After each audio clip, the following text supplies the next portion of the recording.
প্রিয় রুদ্র, প্রযত্নে আকাশ। তুমি আকাশের ঠিকানায় চিঠি লিখতে বলেছিলে। তুমি কি এখনো আকাশ জুড়ে থাকো? তুমি আকাশে উড়ে বেড়াও তুলোর মতো, পাখির মতো। তুমি এই জগৎ সংসার ছেড়ে আকাশে চলে গেছো। তুমি আসলে বেঁচেই গেছো রুদ্র। আচ্ছা, তোমার কি পাখি হয়ে উড়ে ফিরে আসতে ইচ্ছে করে না? তোমার সেই ইন্দিরা রোডের বাড়িতে আবার সেই নীলক্ষেত, শাহবাগ, পরিবাগ, লালবাগ চষে বেড়াতে ইচ্ছে তোমার হয় নাই, আমি বিশ্বাস করি না। ইচ্ছে ঠিকই হয়, কিন্তু পারো না। অথচ একটা সময় যা ইচ্ছে হতো তাই করতে। যদি ইচ্ছে হতো সারা রাত না ঘুমিয়ে গল্প করতে করতে, ইচ্ছে হতো সারাদিন পথে পথে হাঁটতে হাঁটতে, কে তোমাকে বাধা দিত?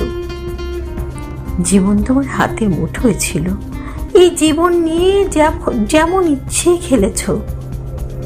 আমার ভাবতে অবাক লাগে, জীবন এখন তোমার হাতের মুঠোয় নেই। ওরা তোমাকে ট্রাকে উঠিয়ে মিঠে খালি রেখে এলো, তুমি প্রতিবাদ করতে পারোনি। আচ্ছা, তোমার লালবাগের সেই প্রেমিকাটির খবর কি? দীর্ঘ বছর প্রেম করেছিলে তোমার যে নেলি খালার সাথে।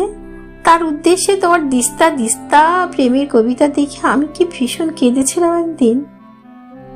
তুমি আর কারোর সাথে প্রেম করছো, আমার সইত না। কি অবুঝ বালিকা ছিলাম। তাই কি যেন আমাকেই তোমার ভালোবাসতে হবে, যেন আমরা দুজন জন্মেছি দুজনের জন্য। যেদিন ট্রাকে করে তোমাকে নিয়ে গেল বাড়ি থেকে, আমার দম বন্ধ বন্ধ লাগছিল। ঢাকা শহরটিকে এত ফাঁকা আর কখনো লাগেনি। বুকের ভেতর এত হাহাকার আর কখনো জমেনি। আমি ঢাকা ছেড়ে সেদিন চলে গিয়েছিলাম ময়মনসিংহে।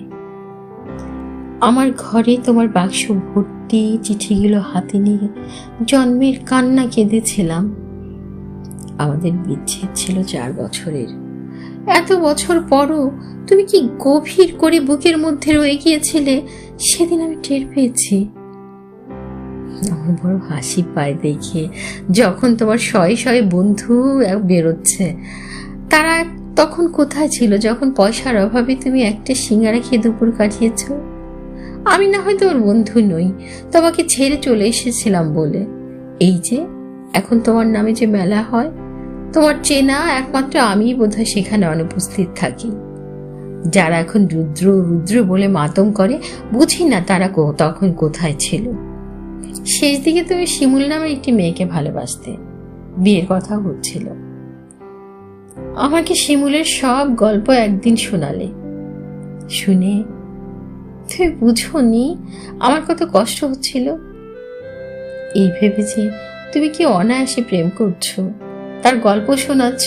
ঠিক একই রকম অনুভবে একসময় আমার জন্য যেমন ছিল তোমার, আজ আরেকজনের জন্য তোমার অস্থিরতা। নির্ঘুম রাত কাটাবার গল্প শুনে আমার কান্না পায় না বলো? তুমি শিমুলকে নিয়ে কি কি কবিতা লিখলে তা দিব্যি বলে গেলে। আমাকে আবার জিজ্ঞেস করলে কেমন হয়েছে। আমি বললাম খুব ভালো। শিমুল মেয়েটিকে আমি কোনোদিন দেখিনি।